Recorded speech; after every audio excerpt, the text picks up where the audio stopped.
Good morning Maharashtra. मी राहुल कुलकर्णी. मराठवाडा एक्सप्रेसमध्ये तुमचं स्वागत आहे. काल रात्री घडलेल्या आणि आज दिवसभरामध्ये मराठवाड्याच्या 8ही जिल्ह्याशी संबंधित असलेल्या महत्त्वाच्या बातम्यांचा आपण वेगवान आढावा घेणार आहोत मराठवाडा एक्सप्रेसमध्ये. पहिलीच बातमी आहे एका रेल्वे गाडीवरून निर्माण झालेल्या विचित्र संघर्षाची. मुंबई लातूर एक्सप्रेस ही गाडी कर्नाटकमधल्या बिदरवरून सोडण्याच्या समर्थनार्थ काल उदगीरमध्ये बंद पुकारण्यात आला होता. आज थेट लातूर आणि उस्मानाबाद ही दोन शहरं या निर्णयाला विरोध म्हणून बंद करण्यात आले. म्हणजे लातूर जिल्ह्यातल्याच एका भागाला ही गाडी बिदरवरून हवी आहे, तर दुसऱ्या दोन शहरांना ही गाडी पूर्वी होती तशीच हवी आहे. या निर्णयाच्या समर्थनामध्ये लातूर शहरातल्या डॉक्टर, वकील आणि इतर व्यावसायिक मंडळींनी सह्याची मोहीम सुद्धा आयोजित केलेली आहे. तर उस्मानाबाद शहरामध्ये आज होणाऱ्या बंदला व्यापारी संघटना आणि वकील मंडळी आणि पत्रकारांचा पूर्ण पाठिंबा आहे. आजच्या बंदनंतर 9 तारखेला दोन्हीही लातूर आणि उस्मानाबाद रेल्वे स्थानकावरती रेल रोको आंदोलन करण्यात येणार आहे. त्यामुळे एका गाडीवरून पेटलेला हा संघर्ष पुढची काही दिवस आपल्याला पाहायला मिळू शकतो. जालन्याचे उपजिल्हाधिकारी राजेश इतवारे यांना लाच घेत असताना लाचलुचपत प्रतिबंधक विभागानं अटक केली आहे. राष्ट्रीय लोक नोंद वहीमध्ये डेटा एंट्री ऑपरेटरनं ज्या नोंदी केल्या होत्या त्याचं 30 लाख रुपयाचं बिल होतं. या बिलाच्या मोबदल्यामध्ये 3% म्हणजे 4,50,000 रुपयाची राजेश इतवारे यांनी डेटा एंट्री ऑपरेटरकडे मागणी केली होती. परंतु लाच देण्याची तयारी नसल्यामुळं या डेटा एंट्री ऑपरेटरनं लाचलुचपत प्रतिबंधक विभागाकडे संपर्क साधला आणि मग सापळा रचून लाचलुचपत प्रतिबंधक विभागानं राजेश इतवारे आणि त्यांच्यासह 3 कर्मचाऱ्यांना कार्यालयामध्येच अटक केली आहे. महत्वाचं म्हणजे हा लाचेचा व्यवहार 10 लाख रुपयाच्या चेकने घेण्याचं ठरलं होतं. म्हणजे नोटाबंदीनंतर सुद्धा लाच अजूनही कायम आहे हे पुन्हा एकदा दिसून आलंय.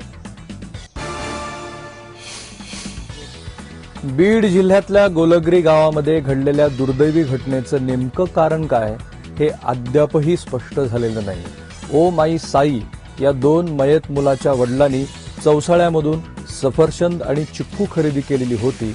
नातलगांच्या म्हणण्यानुसार चिक्कू आणि सफरचंद खाल्ल्यानंतर या घरातल्या 3 जणांना अन्नातून विषबाधा झाली आणि त्यामध्ये ओम आणि साई या 2 मुलांचा मृत्यू झालाय. तर त्यांची आई ही बीडच्या जिल्हा रुग्णालयामध्ये मृत्यूशी झुंज देते. परंतु ज्या पद्धतीनं ही घटना घडली आहे ती घटनाच एकूण संशयास्पद असल्यामुळं पोलीस या घटनेवरती अद्याप काहीही बोलायला तयार नाहीयेत. या दोन्हीही मुलांच्या शवविच्छेदनाचा विसेरा औरंगाबादच्या लॅबला पाठवण्यात आलाय. तिथून आलेल्या अहवालानंतरच पोलिसांच्या पुढील तपासाची दिशा स्पष्ट होणार आहे. उस्मानाबाद जिल्ह्यातल्या काही भागामध्ये काल अवकाळी पावसानं थैमान घातलं. विशेषतः विजा पडून आनंदवाडी भूम तालुक्यातल्या आनंदवाडी या गावामध्ये 1 जणाचा मृत्यू झालाय तर 1 शेतकरी जखमी झाला आहे. या गावालगतच असलेल्या गोलेवाडी या गावामध्ये सुद्धा वीज पडून 1 शेतकरी जखमी झालाय. भूम तालुक्यातल्या आणखीन एका गावामध्ये वीज पडून एका घरातलं पूर्ण साहित्य जळून गेलं आहे. तुर्तास शेतकऱ्यांची सर्व पिकं काढून झालेली असल्यामुळं शेतपिकांचं नुकसान झालेलं नसलं तरी सुद्धा वेगवेगळ्या पद्धतीनं विजा पडून मानवी हानी होण्याचं प्रमाण वाढतानाच दिसतंय. औरंगाबाद खंडपीठामध्ये तूर खरेदीत एकापाठोपाठ एक याचिका दाखल होताना दिसत आहेत.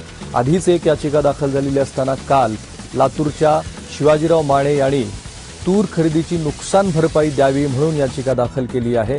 व्यापाऱ्यांचा भाव आणि सरकारचा हमी भाव या दरम्यानची जी तफावत आहे ती शेतकऱ्यांना राज्य सरकारनं द्यावी अशी माने यांची विनंती आहे. पूर्वीची याचिका ही अन्नदाता शेतकरी संघटनेनं दाखल केली आहे. आधी डाळवर्गीय पिकांना प्रोत्साहन देऊन नंतर तूर खरेदीमध्ये राज्य सरकारने हायगय का केली असा पहिल्या याचिकेमध्ये प्रश्न विचारण्यात आलाय. या दोन्ही याचिकेची आजपासून एकत्रित सुनावणी होणार आहे. हिंगोली बाजार समितीमध्ये पडून असलेल्या तुरीच्या वजन मापे आणि खरेदीवरून वादाचे प्रसंग उद्भवत असताना कालपासून आवक होत असलेल्या हळदीच्या भावावरून वाद होताना दिसत आहेत. काल शेतकऱ्यांनी आपल्या हळदीला योग्य भाव मिळत नसल्यामुळं तिथे असलेल्या व्यापाऱ्यांशी वाद घातला. या संदर्भातल्या वादाची माहिती बाजार समितीच्या सचिवांनी पोलिसांना दिल्यानंतर पोलीस फौजफाटा घेऊन तिथे आले आणि पोलिसांच्या मध्यस्थीनंतर पुन्हा हळदीचे सौदे सुरू झाले। परंतु शेतमालाचे भाव सातत्यानं पडत असल्यामुळे हिंगोली कृषी उत्पन्न बाजार समितीमध्ये एकापाठोपाठ एक वादाचे प्रसंग निर्माण होताना दिसतायत। या पार्श्वभूमीवरती पोलिसांनी हिंगोली बाजार समितीमध्ये पोलीस संरक्षण कायम ठेवण्याचा निर्णय घेतला आहे।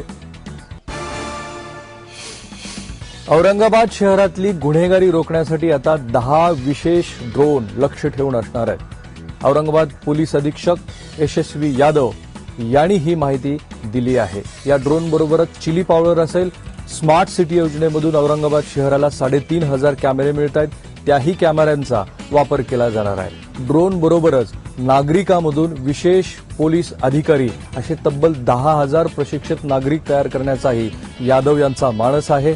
मनुष्यबळाच्या वापराबरोबरच आधुनिक तंत्रज्ञानाचा वापर करून औरंगाबाद शहरातल्या गुन्हेगारींना कसा वचक बसवता येईल या दृष्टीनं सीपी प्रयत्न करताना दिसत आहेत।